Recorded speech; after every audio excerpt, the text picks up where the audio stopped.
So hello students, ये part 2 है हमारा जो चैप्टर चल रहा था क्लास 6 का। ठीक है, इसमें क्राफ्ट और क्राफ्ट पर्सन पढ़ते हैं। तो क्राफ्ट क्या होता है, सबसे पहले ये समझो, जितनी भी चीज़ें जिनको हाथ से बनाई जाती है, ठीक है, किसी स्किल का यूज़ करके, ठीक है, और उसको हाथों से बनाई जाती है, उसको बोलते हैं क्राफ्ट। ठीक है, क्राफ्ट पर्सन कौन होते हैं? वो लोग जो क्राफ्ट को बनाते हैं उन्हें क्राफ्ट पर्सन कहते हैं, है ना। आगे लिखा है, we also have archaeological evidence for craft. These include extremely fine pottery known as northern black polished ware. It gets its name from the fact that it is generally found in the northern part of the subcontinent. अब हमें craft में बहुत सारे चीज़ों का evidence मिला है। ठीक है, सबसे पहले क्या मिला हमको? नॉर्दर्न ब्लैक पॉलिश्ड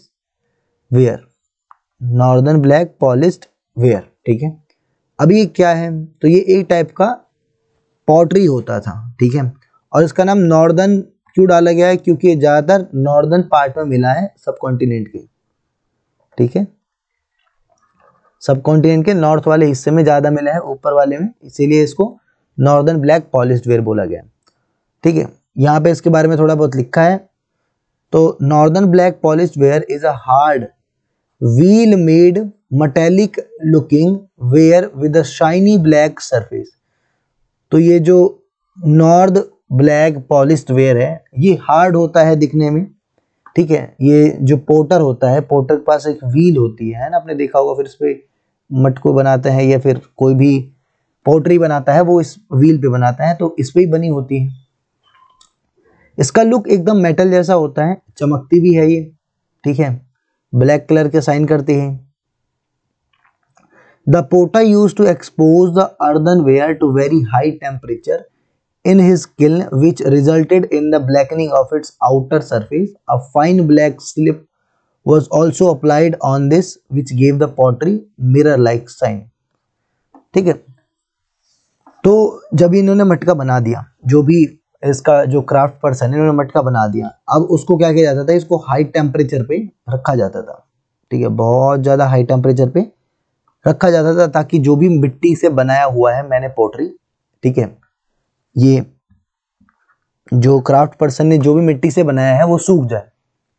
ठीक है, और उसके लिए इसको कहाँ रखते थे? भट्टी के अंदर। ठीक है, अब भट्टी के अंदर जाने की वजह से ये जो ऑलरेडी बनाया गया है, हमारा जो पॉटरी हमने बनाया है, वो देखोगे तो ब्लैक हो जाएगा, है ना, जल जाएगा साइड से उसका आउटर। अगर मैं एक मटका बना रहा हूँ, सपोज दैट ये मटका है, मैंने अगर इसको भट्टी में रख दिया तो उसका बाहर वाला हिस्सा, ये वाला तो पूरा काला हो जाएगा, है ना। जब ये काला हो जाएगा, उसके ऊपर से भी हम इस पे ब्लैक कलर की सब्सटेंस का यूज करते थे, जिसकी वजह से इस पे मिरर लाइक साइन आ जाए। ठीक है, मेरे पास नॉर्दर्न ब्लैक पॉलिश वेयर की फोटो है, मैं आपको दिखाता हूं। ये देखो, ये रहा नॉर्दर्न ब्लैक पॉलिश्ड वेयर, ये रहा, देखो, है ना, ये देखो, है कि नहीं?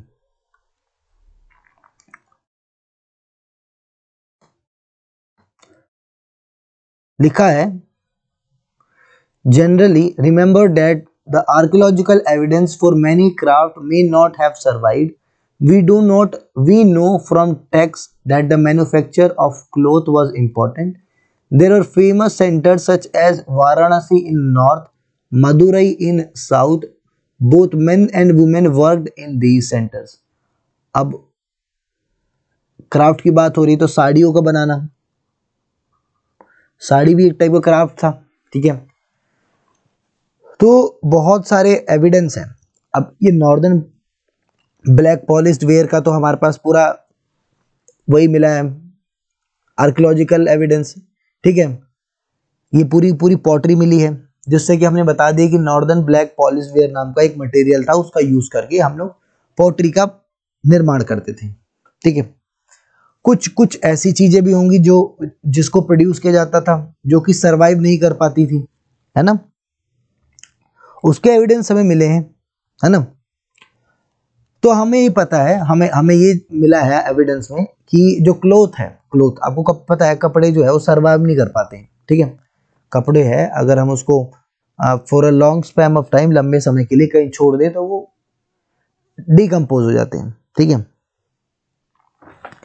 तो ऐसे ही हमें कपड़ों का एविडेंस मिला है कि कपड़े भी थे, वो भी बहुत ज़्यादा इंपॉर्टेंट है उस टाइम पीरियड में।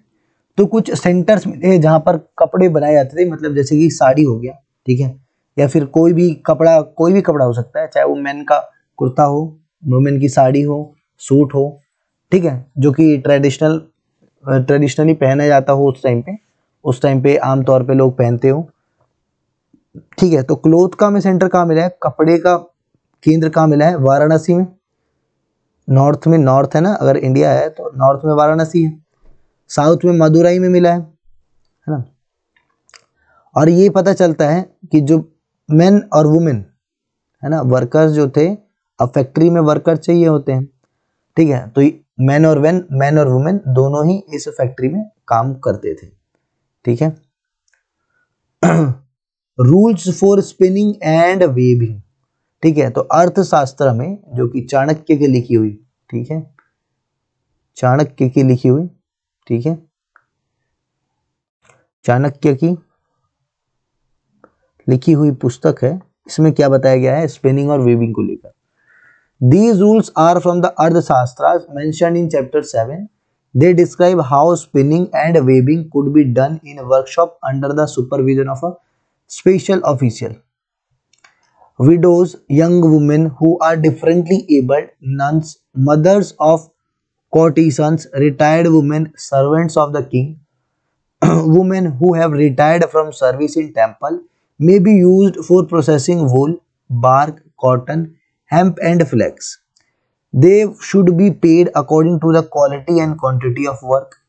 Women who are not permitted to leave their homes can send maid servants to bring the raw materials from the superintendent and take the finished work back to him, है ना। Women who can visit the workshop could go at dawn to give their work and receive their wages. There should be enough light to examine the work. In case the superintendent looks at the woman or talks about anything other than the work, he should be punished. If a woman does not complete her work, she will have to pay a fine and her thumbs can be cut off. देखो अर्थशास्त्र में क्या नियम लिखा गया है। सबसे पहला कि कोई भी काम किया जाएगा कपड़े से रिलेटेड, चाहे वो धागे को सूतना हो या फिर हम वीव कर रहे हैं उससे बुनाई कर रहे हैं, वो एक स्पेशल ऑफिशियल के अंडर में होगा, ठीक है। वो स्पेशल ऑफिशियल कोई भी हो सकता है, चाहे वो उस फील्ड का एक्सपर्ट हो या फिर राजा द्वारा भेजा गया कोई ऑफिशियल हो, ठीक है। तो इसमें विमेंस का मेन पार्ट देखा हमने, तो इनका काम क्या था कि जितना भी रॉ मटेरियल्स है, ठीक है, उसको प्रोक्योर करके, ठीक है, खरीद कर या फिर कहीं से भी समहाउ वो लोग कलेक्ट करके लिए, ठीक है। उनका पेमेंट, जो वुमेन थी उनका पेमेंट उनके क्वालिटी एंड क्वांटिटी के हिसाब से मिलता था। मतलब वो औरतें जो ज़्यादा हार्ड वर्क करती थी उनको ज़्यादा पेमेंट मिलता था, ठीक है, और वो औरतें जो ज़्यादा क्वांटिटी में चीज़ें ला रही है उनको ज़्यादा पेमेंट मिलता था, ठीक है। अगर कुछ वुमेन्स, ठीक है, जो अपने घर से नहीं निकल सकती थी तो वो अपनी नौकरानियों को भेजती थी, मेड सर्वेंट होते हैं ना, फीमेल सर्वेंट्स होती हैं, कि भैया जाओ कि ये सुपरिटेंडेंट है, यहां से आप रॉ मटेरियल परचेज करो और लेकर आओ, ठीक है। उनसे क्या करते थे, रॉ मटेरियल लेते थे, फिर इनको हम क्या करते थे, फिनिश गुड दे देंगे, है ना।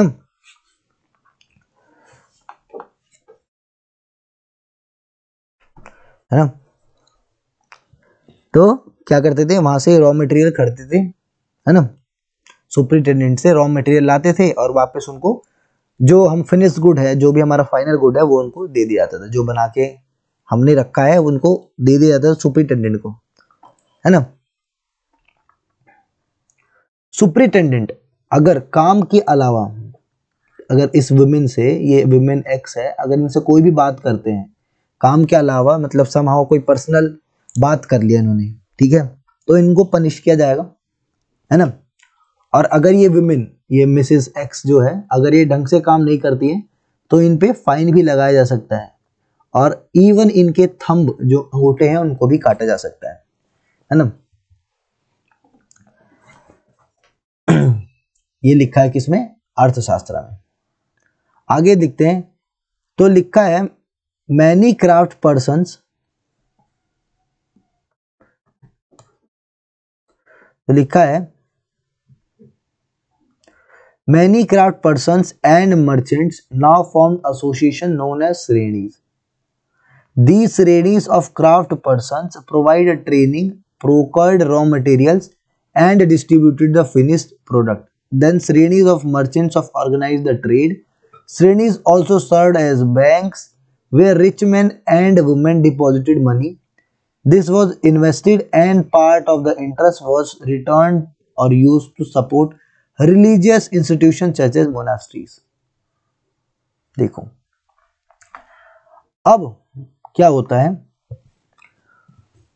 बहुत सारे मर्चेंट्स हो गए, व्यापारी हो गए, क्राफ्ट पर्सन हो गए, वो लोगों का ग्रुप बन जाता है, ठीक है। जैसे आपने देखा हो कंपनी में एसोसिएशन हो जाता है, लेबर का एसोसिएशन होता है, तो वैसे ही जो क्राफ्ट पर्सन है या फिर कोई मर्चेंट है, ये अपना एक ग्रुप बनाता है, ठीक है, जिनको क्या बोला गया है, श्रेणी,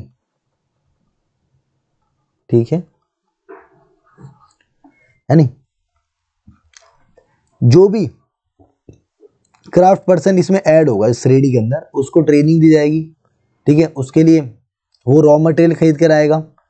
जो भी, अगर मैं काम कर रहा हूँ, मैं अगर कपड़े बना रहा हूँ, फॉर इंस्टेंस मैं ले लेते हैं, मैं कपड़े बना रहा हूँ, तो मेरे लिए जो रॉ मटेरियल है वो खरीद के लाएगा, ठीक है। और उसके बाद क्या करेगा, जो भी मेरा फाइनल गुड है, जब मैं उसको बना के खत्म कर दूंगा, उसको सेल भी करेगा मार्केट में, ठीक है।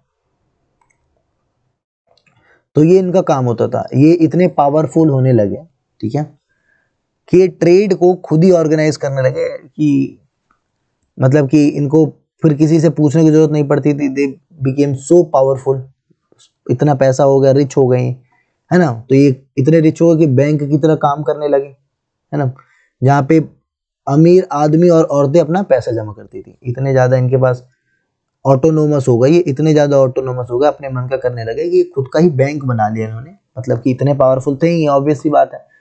तो लोग, अमीर वुमेन, अमीर मैन आते थे इनके पास, पैसे डिपॉजिट कराते थे, ठीक है। और जो भी पैसे इन्होंने डिपॉजिट कराया, उसका जो इंटरेस्ट है, जो भी अगर आप पैसे डिपॉजिट कराओगे, समहाउ आप 10 रुपये जमा करते हो, आपको कुछ टाइम बाद 12 रुपये मिलते हैं।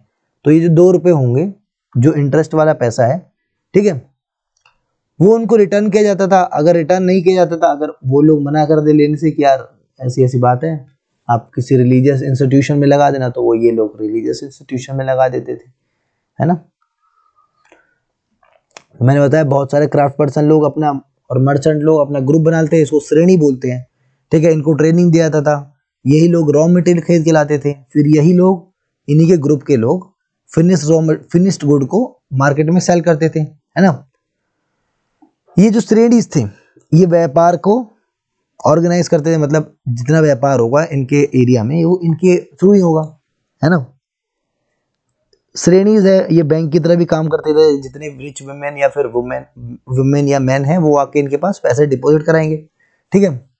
जो भी पैसा इन्होंने इन्वेस्ट किया, उसका जो इंटरेस्ट है, इनको यह रिटर्न कर दिया जाता था। अगर ये लोग चाहते हैं कि I want my interest back to me, तो उनको दे दिया जाता था। अगर वो लोग मना कर देते थे, तो क्या करते थे वो लोग, सिंपली किसी रिलीजियस इंस्टीट्यूशन में जाके इसको लगा देते थे, है ना। A closer look, Arikamedu, ठीक है, find Arikamedu in Puducherry between 2200 and 1900 years ago. Arika Medu was a coastal settlement where ships unloaded goods from distant lands, ठीक है। तो अरिका मेदू पुडुचेरी के पास है, ठीक है। करीब 2200 से 2400 साल पहले, 2200 से 1900 साल पहले यहाँ पर एक हार्बर था, ठीक है, जहाँ पर वो शिप्स आके लगती है, फिर वहां से जो भी माल होता है वो अनलोड करते हैं, ठीक है। जो दूर दूर से देशों से आता था उसको अनलोड करते थे, उससे उतारते थे, ठीक है। A massive brick structure which may have been a warehouse was found at the site. अब अरिका मेदू में इनको एक बहुत बड़ा ब्रिक का स्ट्रक्चर मिला है, जिनको इन्होंने बोला है कि शायद ये वेयर हाउस हो। अब I hope you know what is warehouse, जिसमें चीजों को स्टोर करते हैं, ठीक है। अगर मेरे पास गोडाउन कहते हैं जिसको। Other finds include pottery from Mediterranean region such as amphorae, tall double-handled jars that contained liquids such as wine or quill oil, and stamped red glazed pottery known as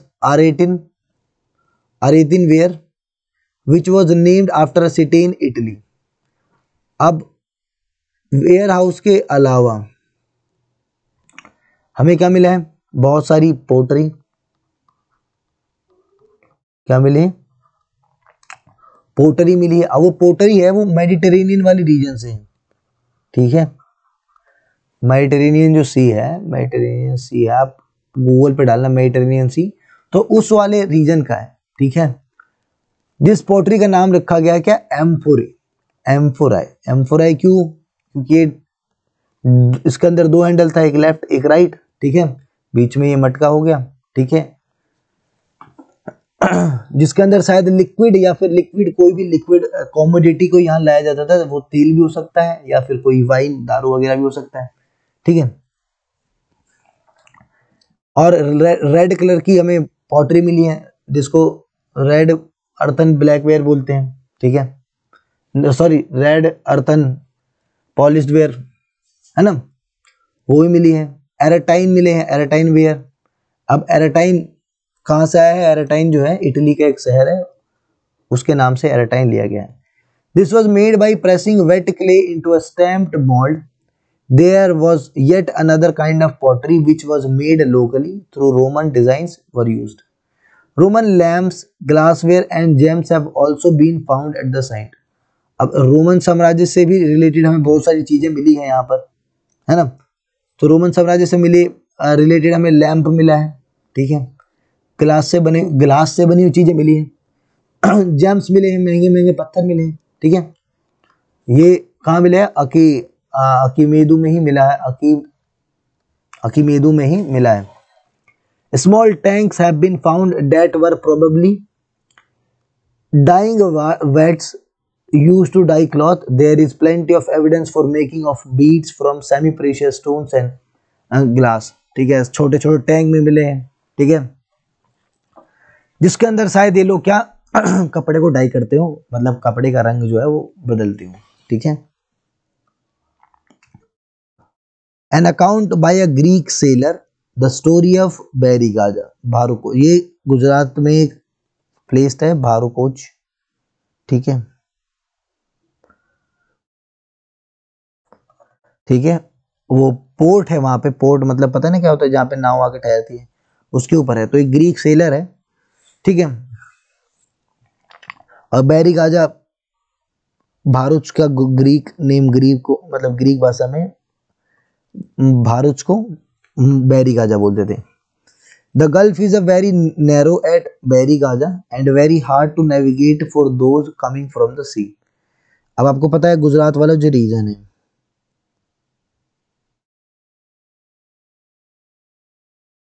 ये वाला जो रीजन है यहाँ पे ये इधर में ही है, ठीक है, बैरिगाजा। अब तुम देखोगे तो ये बहुत ज्यादा ही नैरो है ना। यहाँ पे कोई भी शिप आएगी तो उसको नेविगेट करना इज नॉट मतलब इजी। कोई भी अगर बड़ी शिप आएगी, कंटेनर लेके आएंगी, उनको नेविगेट करना, अंदर लाना वो इजी नहीं होगा। Ships had to be steered in by skilful and experience local fisherman who were employed by the king. The imports into Berigaja were wine, copper, tin, lead, coral, topaz, cloth, gold and silver coins. अब बैरिगाजा में क्या क्या import होता था, बाहर से क्या क्या आता था? तो वाइन हो गया, कॉपर हो गया, टिन हो गया, लेड हो गया, कोरल हो गया, टोपाज हो गया, क्लोथ हो गया, गोल्ड हो गया, सिल्वर कोइन, ये सब चीजें ये लोग बाहर से मंगाते थे। Exports from town included plants from the Himalayas, Ivory, agate, carnelian, cotton, ठीक है, सिल्क, परफ्यूम्स। अब ये तो इंपोर्ट था कि इंपोर्टेंट क्या, इंपोर्ट मतलब उधर से क्या क्या मंगवाते थे, तो wine, copper, tin, lead, coral, topaz, gold, cloth, silver coins, ये बाहर से मंगाते थे। अब इंडिया से लोग क्या भेजते थे, तो हाथी के दांत हो गए, कार्नेलियन हो गया, कॉटन हो गया, सेमी प्रेशियस मेटल हो गया, ठीक है, परफ्यूम्स हो गए, ये लोग यहाँ से भेजते थे दूसरे कंट्री में, दूसरे सिविलाइजेशन के पास। Special gift were brought by merchants for the king, these include vessels of silver, singing boys, beautiful women, fine wines and fine cloth. अब जो भी मर्चेंट आएगा वहां पर, वो राजा के लिए गिफ्ट लेकर आएगा ताकि भैया राजा खुश हो जाए। अब वो होता है ना, राजा के शेर के एरिया में रह के शेर से दुश्मनी नहीं करनी चाहिए, वैसा कुछ बताया गया है यहाँ पे। तो राजा के लिए वो गिफ्ट लेते थे, गिफ्ट लेके आते थे। इसके अंदर वो सिल्वर के वेजल भी ला सकते हैं, ठीक है, चांदी के मटके, ठीक है, बर्तन। सिंगिंग बॉयज, गाने वाले लड़के बुला लिए, सुंदर लड़की औरतें बुला ली, वुमेन्स बुला लिया, दारू मंगा दिया, कपड़े ला दिए राजा के लिए, ठीक है। तो ये राजा को रिश्वत वगैरह देने का काम था, ठीक है भाई साहब। ट्रेड एंड ट्रेडर्स, व्यापार और व्यापारी, ठीक है, ये हमारा थर्ड पार्ट है, ठीक है। तो ये थर्ड लेक्चर में देखेंगे। तब तक के लिए सही बच्चों को जय हिंद, मन लगा के पढ़ो, और डिटेल में पढ़ा रहा हूँ मैं इसीलिए, ठीक है। तो ये सब तब तक के लिए सब बच्चे मन लगा के पढ़ो। बाय।